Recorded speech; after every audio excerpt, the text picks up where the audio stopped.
네, 특별한 분 모셨는데요. 전 KBS 이사하시고 방송통신위원도 하신 권혁부 전 이사님 모셨습니다. 어서 오십시오. 네, 감사합니다. 방송통신심의위원회 부위원장도 하셨고요. 뭐 네, 그밖에 그렇습니다. 또 많은 일을 하셨는데 이번에 예비 후보 등록 네, 하셨죠? 12일 날 했습니다. 네, 어디죠? 경기도 남단 평택시 아, 을선구에 했습니다. 평택을. 네네.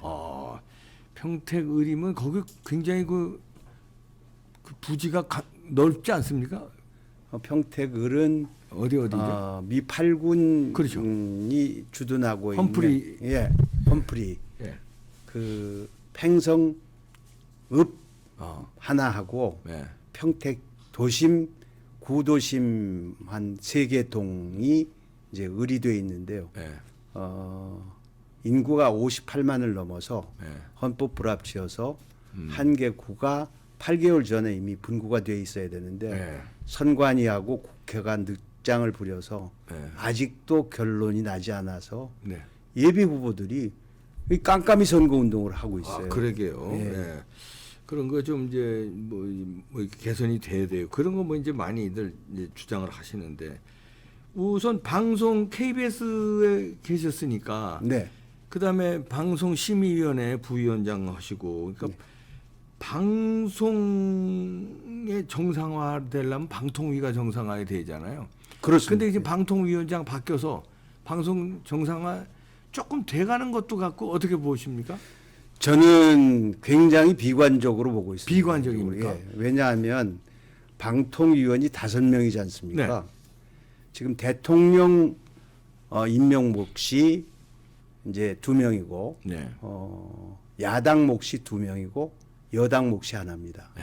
그러면 정부 여당 3명, 야당 2명인데 이동관 위원장이 들어왔을 때 위원장 하나, 그 밑에 부위원장인 한 사람, 그러니까 5명 중에 2이 하다 보니까 네.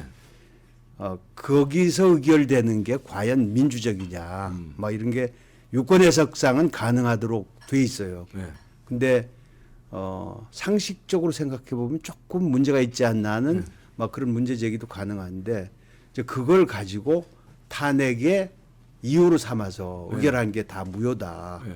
전행이다, 뭐 그렇게 해서 탄핵을 밀어붙이다가 당사자가 방송통신 정책의 공백을 오래 둘 수 없으니까 탄핵하면 6개월 기다려야 되지 않습니까? 그러니까 사표를 내버렸죠. 네, 사표를 내서 뭐 쫓든 뭐 됐죠. 네. 솔직히. 그래 그러면 지금 어떻게 운영되고 있습니까? 사표 내면은 지금은 기능이 거의 마비. 돼 있다라고 보는 게 맞을 것 같고요. 지금 김홍일 그 권익위 위원장을 지명해서 네.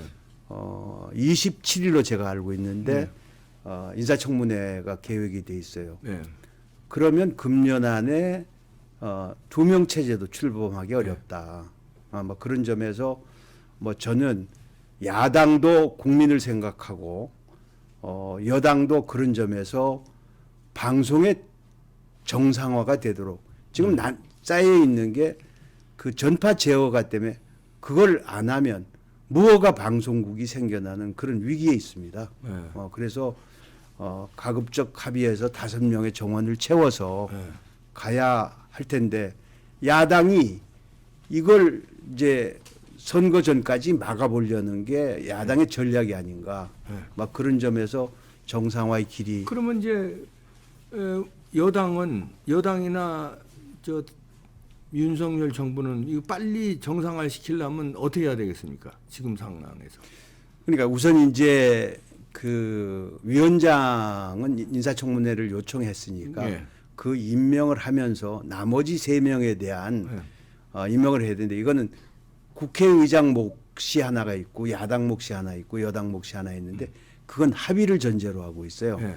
근데 야당이 국회의장 몫하고 여당 몫을 내놓지 않고 그 대신 야당 몫을 내놓지 않고 여당 몫까지 가로막고 있기 때문에 5명 중에 2명이 차서 뭐 움직인다 하더라도 저 법률적으로는 뭐 그게 운영이 정상적으로 운영될 수 있다고 하지만 보기에 따라서는 그렇지 않은 근데 측면이 이제 야당이 이렇게 발목 잡은 거니까 네. 할 수 없이 그렇게 운영해야죠. 예. 지금은 최선은 아니더라도 네. 차선으로 할 수 없이 2명 체제로 가는 수밖에 없지 않습니까? 일단은 뭐 그렇게 이제 정부 쪽에서는 저쪽에서 가는 발목 거예요. 잡고 있는데 그러니까 그렇게 그거를 가야죠. 원칙 앞세워서 이거 그렇게 해다가는 하세월로 계속 방송은 이대로 지금 가니까 이 방송이 정상화되려면 2명 체제로도 우선 가고 그러면서 하나하나 채워 나가는 그렇죠. 수밖에 여당이 없죠. 뭐 저 인사권자 입장에서는 네. 이게 민주당이 이런 비정상적인 상태를 가지고 총선을 치르는 게 목표이기 때문에 그러니까 그 목표에 우리가 따라줄 수는 없는 거죠. 그러니까 예. 2명 체제로도 갈 수밖에 예, 없다 이거죠. 그렇죠. 예. 네네. 그러니까 그렇게. 예, 여당도 궁여지책으로 그렇게 밀어붙일 수밖에 없는 겁니다. 네, 그렇습니다. 그렇지 네. 않으면 뭐 민주당에 말려 들어가자는 얘기인데 원칙 따지다가 민주당에 말려 들어가면 큰일 나는 거 아니겠습니까? 그러니까 법률적으로 문제가 없으니까 네. 2명 체제라도 해서 가야죠. 네. 신속하고 시급한 문제들은 빨리 해결을 해 나가야죠. 그렇죠. 네, 예, 예. 그렇습니다. 네. 네, 그리고 이제 또 하나가 이제 우리 권혁부 이사님께서는 이제 지금 이제 예비 후보자시지만 네, 네. 그 부정선거에 대해서 많은 관심을 가지셨어요 그 동안에. 그렇습니다. 국민의힘에 지금 부정선거는 아니지만 공정선거 뭐 특위가 있잖아요. 공정선거 뭐 제도 개선 특위인가 뭔가 그렇습니다. 네, 네. 그 잘 가고 있다고 보십니까? 어떻게? 글쎄 뭐 바깥에서는 잘 알려진 게 없고 기사화된 것도 없는데 제가 뭐 그 사전 선거의 문제점을 저널리스트 입장에서 네. 6개월을 접근해서 법률, 시스템, 그다음에 운영, 관리 전반을 다 들여다보고 뭐 의혹의 대상이 상당 부분 있어서 90분짜리 유튜브 방송 6편을 하고 기소돼서 3년 동안 법률 투쟁 변호사도 없이 하느라고 아주 고생을 많이 했는데 부정선거 때문에 3년간 투쟁하셨군요. 예, 예. 법률 그래서 뭐 투쟁. 예. 다행히 그래도 무죄를 이끌어내서 네. 내 주장이 하나도 틀리지 않았다라는 그때 건 주장하신 게 어떤 겁니까? 이거 뭐 언론이 네. 문제를 제기하고 비판하는 것까지 그것을 선거의 자유를 방해했다라고 하는 건 표현의 자유를 지나치게 광범위하게 묶으려는 네. 당국의 처사이기 때문에 이건 말이 안 된다. 뭐 그런 논지의 중심으로 그런 비판은 충분히 허용돼야 이제 된다. 그 재판에서 그럼 이기신 거죠? 그럼요. 다 무죄를 그러니까 받았습니다. 부정선거 그러니까 선거 방해죄로 고발당하신 거예요? 선거의 자유 방해. 선거의 자유 방해죄로. 저도 그걸로 고발당해서 저도 싸운 적이 있는데 네. 그게 그때 뭐 때문에 선거 방해했다고 저 고발당하신 겁니까? 그러니까 사전 투표를 하면 안 된다. 아, 저하고 똑같네요. 네. 그러니까 이런 위험성이 있으니까 음. 당일 투표를 해라. 그 이제 그게 근데 뭐 선거 알고 방해죄가 보니까 된다는 거죠. 예. 안 하면 네. 더 위험할지도 몰라요.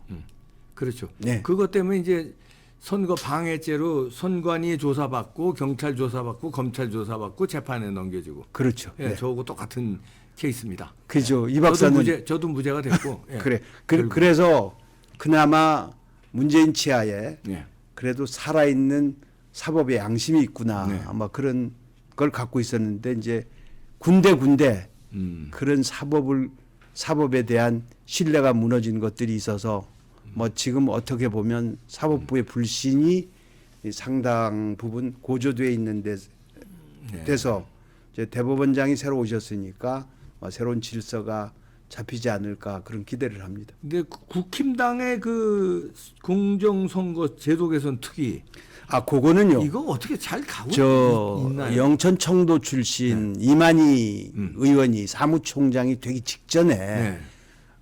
지난 국감에서 김용빈 선관위 사무총장을 상대로 문제 제기를 했어요. 네. 그 중에 이제 선거인 명부가 없다. 네. 사전 투표에는. 이제 두 번째는 투표지에 일련 번호가 없다. 이제 세 번째는 투표지에 절취선을 만들어야 되는 거 아니냐. 네. 그다음에 관리관 도장을 프린트돼서 투표지 나오면 거기서 찍으면 되지. 왜 인쇄돼서 나오느냐. 네. 그러니까 뭐 일장기 투표지가 또 나오고 나오고, 예, 그런 원인이 되어서 불신이 있으니까 그렇게 할 이유가 없지 않느냐. 뭐 그런 점을 문제 삼았고요. QR 코드 쓰지 마라. 이건 절대적으로 네. 투표에 비밀이 공개될 수 있는 소지를 안고 있기 때문에 이건 반드시 없애야 된다. 그 다음에 투표 분류기를 없애고 네. 수 개표로 해서 투표록을 만든 다음에 그 다음에 확인하는 작업은 분류기로 해봐라. 네.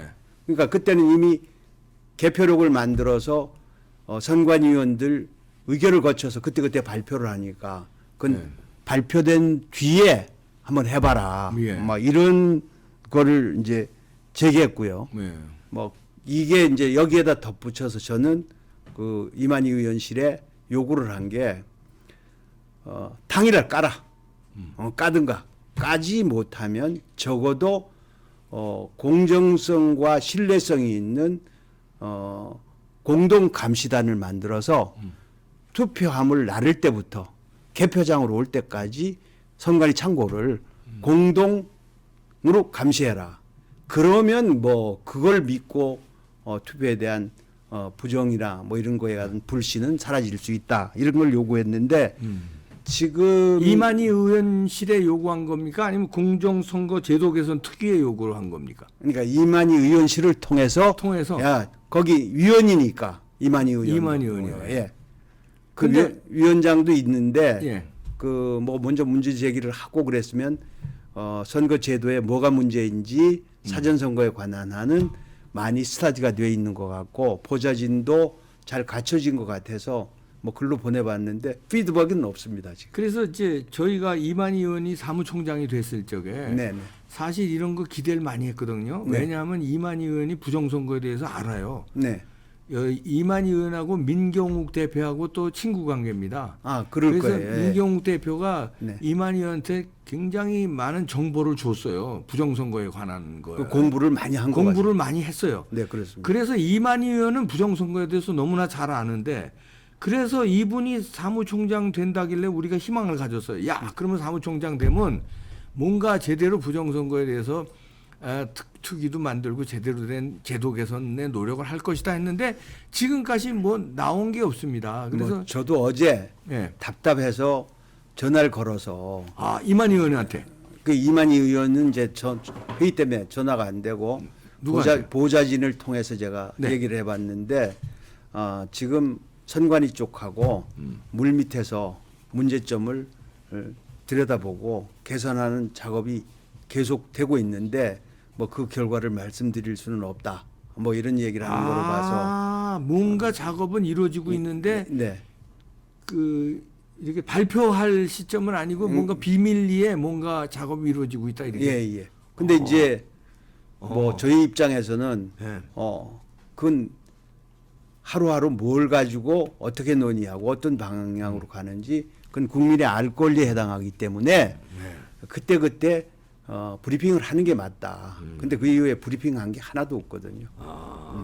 그런 점에서 당이 막 그런 건 앞장서서 국민들한테 의혹을 풀고 안심할 수 있도록 제도 개선 과정에 논의된 문제점이라든가 그 방향은 어떻게 가고 있다는 거는 부분별로 좀 국민들한테 알려야죠. 알려야죠. 네. 예, 그렇습니다. 근데 이제 아마 자기네들 생각에는 저희가 이제 추측하기로는 네, 이제 이런 거를 이제 선관위하고 논의를 하고 제도 개선에 어느 정도 합의를 하고 이런 얘기를 하면은 여기저기서 또 말이 많이 일단 민주당에서 터져 나올 거고 국힘당 내에서도 또 터져 나올 수도 있고 이러니까 시끄러우니까 일단 조용하게 선관위와 이런 문제 있으니까 이런 건 고쳐라 이런 건 좀 보완하자 이제 이만희 의원 측 그러니까 국힘당의 공정선거 제도 개선 특위하고 선관위하고 지금 물밑에서 네. 조율은 지금 하고 있다.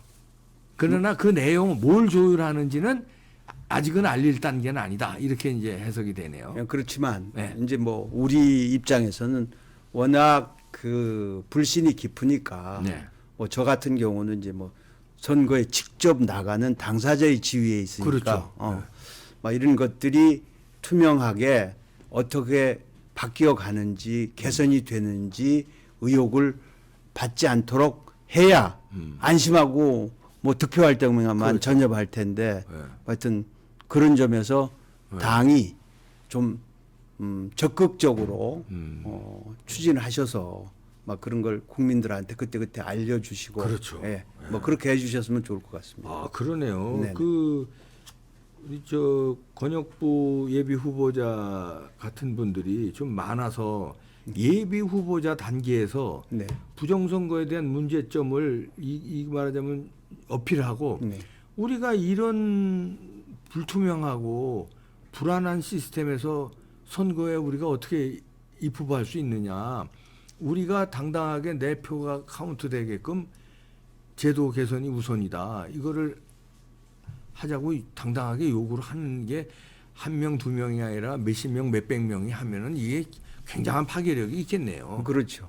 네. 근데 이제 뭐 내가 오늘 뭐 이 자리를 빌어서 하나 말씀을 드리고 네. 싶은 거는 이제 선관위는 우리가 제도대로 양심적으로 잘 하고 있는데 왜 우리를 그렇게 의심을 하느냐 뭐 그런 데 관한 불만이 좀 있으신 것 같은데 선관위들이요. 선관위는 근데 선관위도 그렇게 하시면 안 되고요. 뭐 우리가 선관위 종사자 전원을 의심하는 건 아니죠. 부정선거 사범으로 의심하는 건 아니고 거기에 부정선거가 개입할 수 있는 여지, 유혹을 차단할 수 있는 문제점이 있다고 그러면 차단해야 된다. 그렇죠. 예. 그게 우리 방범사를 보더라도 발전한 과정을 보면 1%의 가능성만 있어도 도둑 맞을 여지가 있으면 그 그렇죠. 대책을 세우는 거 아닙니까? 뭐 그런 점에서 선관위가 국민들의 소리를 주장을 좀 받아주시고 전향적으로 열린 생각으로 제도를 들여다보고 문제 제기하는 거는 국민의 소리를 겸하게 받아들여서 보완하는 게 맞지 않나 뭐 그런 말씀을 드리고 싶습니다. 아 그러네요. 네. 이게 저 굉장히 중요한 얘기입니다. 지금 예비 후보자인 본인이 이렇게 이 선거 시스템을 못 믿겠다 이렇게 하고 이거를 참 지금 뭐 원내 의원도 아닌데 예비 후보자임에도 불구하고 공정선거 제도 개선 특위에 막 그 요청을 하고 자료를 내고 또 챙기고 이런 노력을 굉장히 높이 평가할 만하고요. 이런 노력들이 모아서 네. 아마 물 밑에서 뭔가 지금 하고 있다니까. 네네. 요건 이제 발표까지 빨리 나오기를 기대하고요. 국민들이 뭐 압박을 해야죠.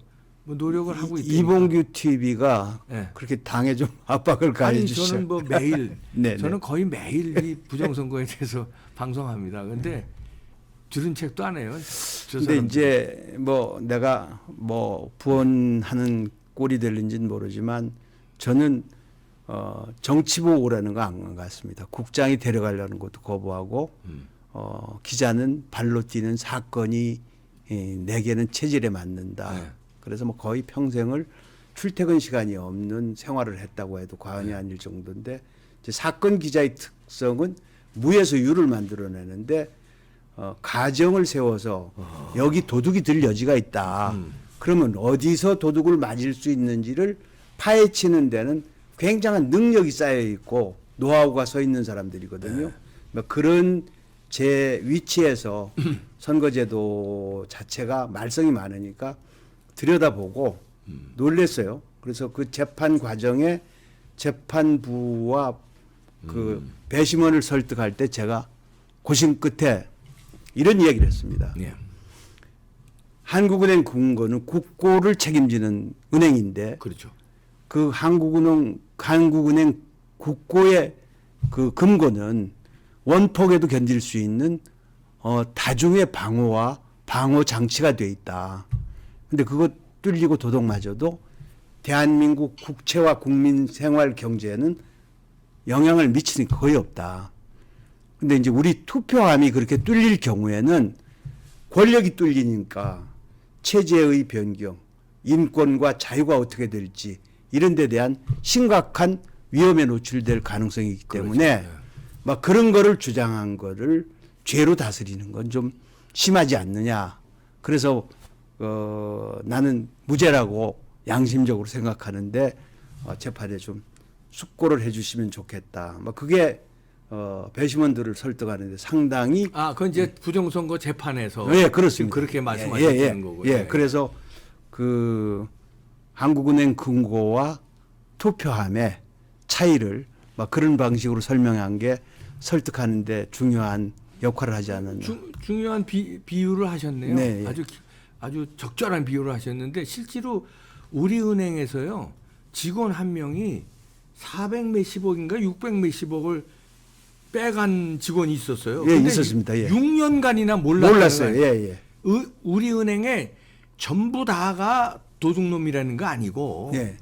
한 명이 그렇게 빼갔는데 우리은행 그 관리를 못했다는 거거든요. 근데 나중에는 그 직원을 잡았어요. 네. 근데 지금 선관위는 우리가 선관위 전체 3천 명이 다 저 부정선거 가입했다는 게 아니고 개입했다는 게 아니고 한두 명일 텐데 우리은행처럼 못 잡고 있다. 우리은행은 그래도 잡았는데 니네들 못 잡는데 왜 전부 그래 우리은행은 나머지 은행원들 몇만 명일 텐데 거기 몇천 명일 텐데 그 사람들이 왜 우리 가지고 그러냐 얘기 안 했어요. 네. 근데 왜 선관위는 왜 우리 가지고 그러냐 이렇게 강변하거든요. 우린 부정선거 안 했다고 그러는데 우리 은행에도 한 명이 한 거야. 그럼 니네도 한 명이 했는데 잡아라 이런 얘기죠. 잡아라 이런 얘기입니다. 이제 우리 속담에 네. 100명이 10명이 한 명 도둑을 못 잡는다는 네. 속담이 있지 않습니까? 이제 그거는 아무리 노력해도 네. 같은 울타리 안에 살지만 네. 한 명 도둑을 잡을 수 없다는 그렇죠. 가지고 그 격언처럼 이렇게 이제 전해오는데 선관위도 마찬가지죠. 그런 거를 좀 국민의 소리를 겸허하게 받아들여서 가는 게 좋지 않겠나. 그러게요. 예. 하여튼 의미 있는 일을 지금까지 해오셔서 네. 이제 KBS 이사로 계시면서 방송의 정상화, 그다음에 이 부정선거와의 싸움 이런 의미 있는 일을 해오셔서 앞으로 굉장한 기대가 됩니다. 저로 앞으로 정치를 하실 적에 이 방송의 정상화, 그다음에 선거의 무결성 확보 이거 2개 이상 중요한 게 민주주의에 없다고 보니까 이 2개와 싸우신 우리 권혁부 전 KBS 이사님이 앞으로의 그 투쟁의 행보에 우리 많은 관심을 좀 갖게 되네요. 저 귀한- 기대해 주십시오. 귀한 시간 제가 내주셔서. 네, 부응하겠습니다. 네, 감사합니다. 네. 네.